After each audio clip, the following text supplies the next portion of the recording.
শাশুড়ির রহমতে আমার স্বামী আমাকে বিয়ে করেন। আমি আলাদা বাসা নিয়ে ঢাকায় থাকি। শ্বশুর শাশুড়ি কেউ আমাদেরকে মেনে নেয়নি, কারণ আমি গরিবের মেয়ে। তারা চায় এমন মেয়ের সাথে বিয়ে দিতে যাদের অনেক টাকা পয়সা আছে। আমাদের এই বিয়ের 3 বছরে আমার শাশুড়ি আমাকে কখনো দেখেওনি বা আমার সাথে কথাও বলেনি। আমি কল দিলেও আমার শাশুড়ি ফোন ধরতো না। আমার স্বামীকে শুধু বলতো, তুই আরেকটা বিয়ে কর, এই বউ আমাদের পছন্দ না। কিন্তু আমার স্বামী তাদের কথায় কোনো পাত্তাও দেয়নি, আবার সে রাজিও না। 3 বছর পর শ্বশুর শাশুড়ি হঠাৎ ভালো হয়ে গেল।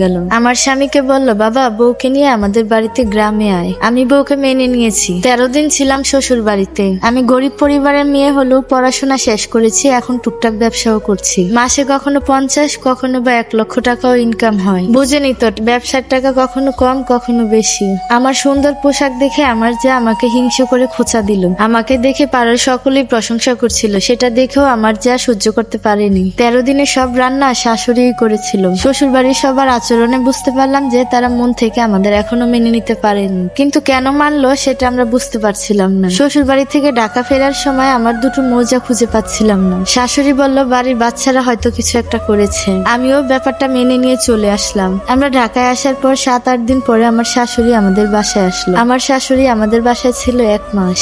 আমি অনেক বমি করি, শরীর ব্যথা, মাথা ব্যথা, এবং কি নামাজ পড়তে ইচ্ছে করে নাই। সবসময় মনে হতো আমাকে কেউ খোঁচাচ্ছে। আমি একদম বিছানায় পড়ে গেলাম। আমার স্বামী আমাকে ডক্টরের কাছে নিয়ে গেল। ডাক্তার বলল আমার শরীরে তেমন কোনো অসুখ নেই। এইভাবেই চললো আমার দিন। শাশুড়ি চলে গেছে 1 মাস পর। দিন দিন আমার অসুখ আরো বেড়ে গেল।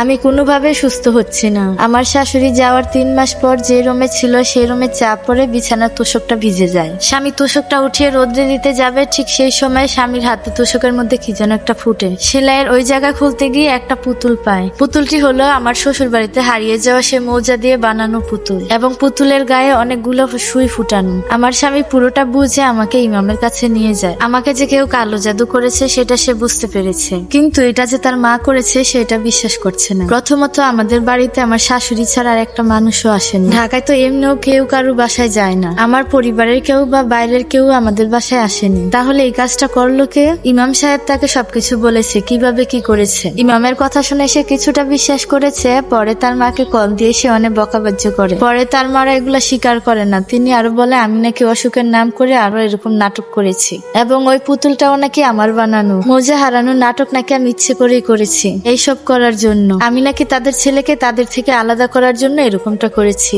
আমার স্বামী তার মায়ের কথা কোনোটাই বিশ্বাস করেনি। এরপর আমাকে ভালো ইমামের কাছে নিয়ে আমাকে চিকিৎসা করায়। প্রায় 8 মাস পরে আমি এই কালো জাদু থেকে সুস্থ হই। এই ঘটনার পর আমার স্বামী আর তাদের পরিবারের সাথে কারোর সাথে যোগাযোগ রাখেনি। এটা আমার জীবনে ঘটা 4 বছর আগের ঘটনা। বর্তমানে আমার 2 বছর 4 মাসের একটা মেয়ে বাবু আছে, এবং আমার স্বামী তাদের ভয়ে আমাদের নিয়ে দুবাই চলে এসেছে। বিয়ের আগেও সে দুবাই ছিল। তার পরিবার যেন আমার এবং আমার মেয়ের যেন কোনো ক্ষতি না করতে পারে, সেজন্য সে আমাদেরকে দুবাই নিয়ে চলে এসেছে। আমি তাদের সাথে কখনো খারাপ আচরণ করিনি। আমার সাথে কেন এরকমটা তারা করলো?